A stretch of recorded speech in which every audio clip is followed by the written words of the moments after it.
Cerita Kopi, cerita komunitas paling inspiratif tentunya, dan masih sama Bapak Firdaus dari PKBI Sumbar nih. Oke, kita lanjut lagi nih ya Pak ya. Tadi kan kepotong nih gitu kan karena ada break dulu. Nah, sebenarnya tujuan utama dari PKBI Sumbar nih apa sih Pak? Selain visi misi yang Bapak sebutkan tadi tentunya. Jadi dari visi misi itu ada 5 dimensi pokok yang diperhatikan. Jadi di keluarga ya, satu itu adalah setiap kelahiran itu harus direncanakan. Jadi bedanya dengan program pemerintah itu, pemerintah kan membatasi jumlah anak tuh. Nanti kita diskusikan soal jumlah ini kan. Tapi bagi PKBI setiap kelahiran harus direncanakan dan bertanggung jawab. Ya, silakan mau melahirkan kan, tapi harus direncanakan. Kalau tentu dalam paradigma kita berkeluarga, ya kan direncanakan. Ada orang sudah berkeluarga belum siap dia melahirkan karena kesehatan dan sebagainya. Dimensi keduanya itu adalah setiap yang lahir itu harus terjamin kesehatannya. Jadi harus sehat ya. Karena itu sekarang ini orang heboh, ada anak lahir tapi dia tumbuh stunting gitu kan. Nah, tidak sehat. Nanti kita harus bahas juga tuh stunting kenapa. Yang ketiga itu kalau dia sudah lahir ada tanggung jawab kita untuk mendidiknya. Pendidikan. Jadi yang ketiga itu pendidikan. Yang keempat itu ada kesejahteraan dalam arti ini yang ada di studionya Nagari TV ini sehat-sehat semua kan, bertumbuh. Ini contohnya sejahtera nih kan. Yang kelima itu mempunyai masa depan. Jadi 5 dimensi. 5 dimensi ini seperti life cycle ya, siklus kehidupan manusia gitu. Jadi itu dia menjadi dari awal. Nah, dalam praktik kegiatannya setelah era tahun Orde Baru tadi, saya ini kan lahir di tahun 60-an ya. Nah, di dalam sensus penduduk kemarin disebut dengan generasi masuk kami ini ke generasi milenial sebenarnya. Baby boom itu yang 50-an. Nah, itu yang ketika PKBI berdiri itu baby boom di mana banyak orang lahir tidak terkontrol ya. Benar. Tapi generasi setelah 67 ke atas itu sudah terkontrol. Nah, kami ini termasuk jumlah yang banyak nih di negara kita ini sekarang ya. Nah, tapi setelah tahun 80-an itu banyak yang lain lagi, tapi sekarang ini jadi yang milenial grup ya. Ya, ini Anda ini termasuk generasi Z kalau salah saya ini kan. Nah, generasi Z di kelompok itu. Nah, PKBI mulai memperhatikan yang kelompok muda lagi. Ya kan? Nah, karena itu muncul gagasan di Indonesia itu ada Pusat Informasi dan Konsultasi Remaja. Nah, ini yang bertumbuh menjadi Youth Center namanya. Youth Center. Nah, ini digagas pertama kali oleh PKBI di Yogyakarta. Tapi yang berkembang hebat itu di Sumatera Barat. Sumatera Barat, ya. Ada namanya Sanggar Konsultasi Remaja dulu di sekolah. Yang sekarang dikenal dengan program pemerintahnya itu PIK tuh. PIK Remaja, Pusat Informasi Konsultasi Remaja tuh. Yang sekarang lagi berkembang jadi genre itu. Nah, itu dia. Tapi desainnya itu dulu PKBI. Jadi ada perhatian untuk usia yang tadi, ibu-ibu yang siap melahirkan, tapi belakangan kita memperhatikan kelompok usia besar nih. Yang banyak kelompok usia itu adalah remaja. Iya, benar-benar. Apalagi dengan tingkat kenakalan remaja yang saat ini lumayan, Pak, kalau dibilang lumayan memberikan perhatian lebih gitu. Harus diperhatikan lebih nggak sih kenakalan-kenakalan yang ada sekarang gitu. Tapi sebenarnya nggak separah itu, tapi menarik perhatian juga nih Pak gitu. Banyak remaja sekarang yang anak kecil sekarang kok udah bisa kayak gini nih gitu. Saya aja yang dari generasi Z, perasaan dulu umur waktu segini aku masih kayak gini deh gitu. Tapi kenapa ya remaja sekarang yang umur segini udah kayak gini nih gitu. Banyak yang hal-hal yang dipertanyakan seperti itu Pak. Saya termasuk kelompok orang yang tidak setuju menyebut kenakalan remaja loh. Kenapa tuh Jadi Pak? Wah, maksudnya boleh gini nih Gica. Jadi kita harus kembali dengan yang PKBI tadi tuh. Semua anak-anak itu dari mana asalnya? Pasti dari suatu keluarga. Benar. Jadi kalau ada anak ya dianggap tidak sepatutnya misalnya itu harus dicek keluarganya. Jadi yang nakal itu belum tentu dia gitu. Mungkin dia kurang perhatian, kurang mendapat bimbingan keluarganya gitu kan. Sehingga yang mengontrol dia tidak lagi keluarga, misalnya dia tumbuh dengan kelompok-kelompok seusianya yang mungkin ya dengan cara berpikirnya ya menjadi yang tadi kategorinya disebut nakal kan. Padahal menurut dia pada waktu itu yang dia tahu kan, dia bertumbuh kembang seperti itu. Jadi Ica, maksud saya keluarga sangat penting dilibatkan. Jadi kan asal kita ini semuanya dari keluarga. kan tidak ada orang tiba-tiba ada di dunia tanpa keluarga kan, Bener. lahir tiba-tiba saja gitu Nggak kan. bisa, Pak. Nah, ya bahkan keluarga itu kita ini terbentuk dari keluarga-keluarga. Jadi saya berharap sebenarnya Ica tahu tuh sebagai generasi Z ya, kelompok paling besar nih di negara kita ini, ya jumlahnya besar sekali. Ya, jadi kalau nanti anak nakal gitu kan, masa Indonesia punya anak nakal-nakal gitu kan. Nah, harus kembali ke keluarga. Keluarga harus bertanggung jawab gitu ya. Nah, karena itu negara berkepentingan untuk mengedukasi negara. Saya kira Nagari TV ini salah satu yang jempol menurut saya karena memberikan edukasi kepada publik kan bahwa memperhatikan anak-anak itu ya dari keluarga. Nggak bisa dia disuruh tumbuh sendiri gitu kan.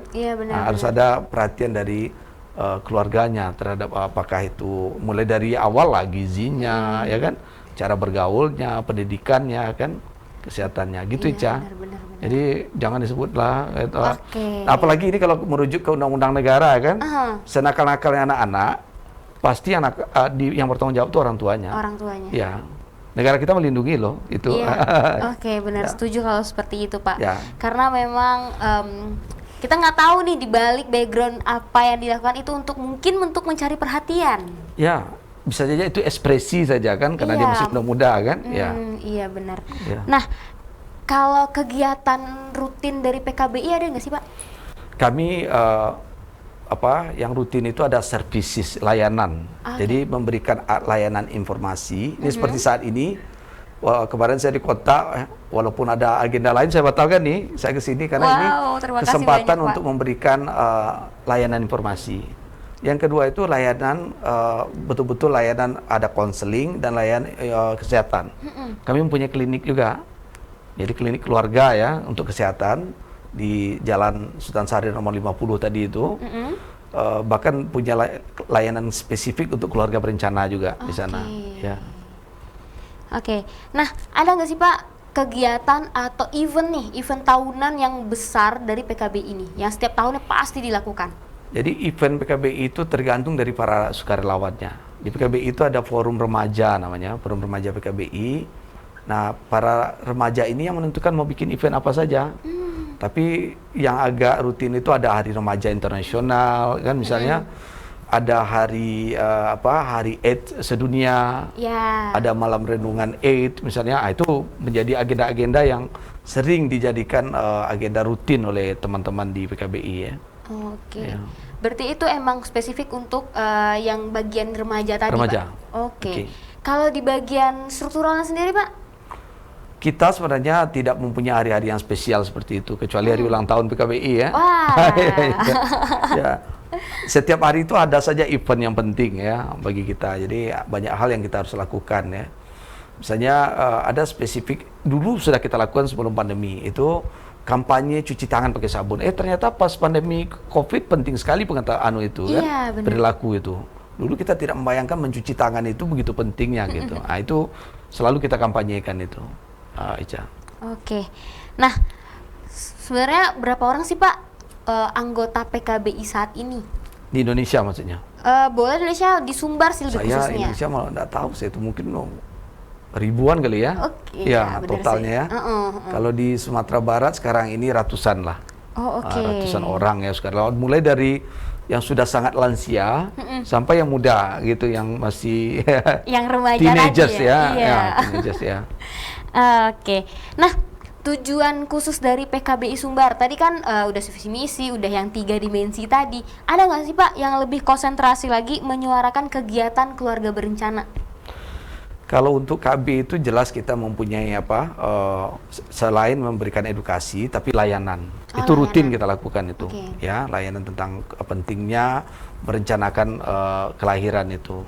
Yang kedua itu program kita di Sumatera Barat dan kita merupakan pionir juga. Itu penanggulangan HIV/AIDS.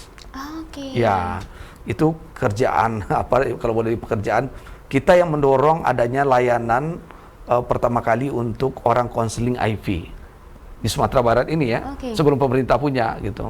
Dulu klinik kami itu, dan dulu penggagasnya teman-teman sebaya Ica. Jadi mereka dilatih menjadi konselor untuk HIV/AIDS, lalu memberikan konseling sehingga orang-orang yang berisiko itu mau tes HIV. Nah, waktu itu belum ada tes HIV yang sebanyak sekarang. Sekarang ini bahkan kita memfasilitasi forum masyarakat peduli AIDS misalnya. Jangan nanti orang karena ketidaktahuan banyak yang terpapar HIV AIDS. Dan sekarang ini memang dari prevalensi yang disampaikan oleh Dinas Kesehatan Provinsi itu usianya muda semua, yang banyak ya terutama. Dan itu juga berdasarkan dari kelompok yang spesifik gitu, anak mudanya gitu. Nah, ini juga bagian pekerjaan yang sangat pokok. Nah, sekarang ini kami bukan sekarang ini, udah 5 tahun terakhir ini menjangkau khusus kelompok pekerja seks perempuan. Jadi ini salah satu yang menjadi yang berisiko terpapar HIV/AIDS. Itu salah satu yang Lalu melakukan kampanye tentang kehidupan bersih dan sehat untuk air bersih dan sanitasi. Nah, itu juga menjadi kegiatan yang pokok yang kita lakukan di beberapa daerah di Sumatera Barat ini. Lalu juga menjadi mitra ya pengelolaan CSR perusahaan-perusahaan gitu. Juga menjadi konsentrasi saat ini ya. ya. Oke, Pak, mengenai HIV/AIDS nih Pak, sedikit menarik perhatian nih. Karena jujur aja pengetahuan saya sendiri tentang HIV/AIDS tuh lumayan dangkal deh sepertinya gitu. Boleh nggak sih Pak, angka HIV yang terpapar di Sumbar sekarang tinggi kah atau seperti apa Pak? Sebenarnya Sumatera Barat termasuk dari angka ya, prevalensi namanya. Prevalensi itu jumlah kasus berbanding jumlah penduduk ya. Sumatera Barat ini termasuk 10 besar Indonesia loh. Nah ya, karena jumlah kita sedikit. Iya, benar, kota yang prevalensinya tinggi itu kota Bukit Tinggi. Karena penduduknya 100.000, angka jumlah HIV positifnya tinggi. Lalu dulu kan sempat tuh di media ya kan, Sumatera Barat penyebab HIV tertingginya seks lelaki. Itu juga bikin heboh tuh nasional kan. Tapi ini perlu kita jelaskan lebih konkret supaya nanti jangan salah tafsir ya. Kenapa benar. Sumatera Barat tiba-tiba seperti itu cara melihatnya gitu. Oke. Nah, Nepal, habis ini kita bakal bahas tentang tinggi apa sih gitu angka kelahiran di Sumatera Barat, angka kematian di Sumatera Barat, dan gimana sih peran PKBI untuk menangani ini. Tapi tetap yang satu ini dulu.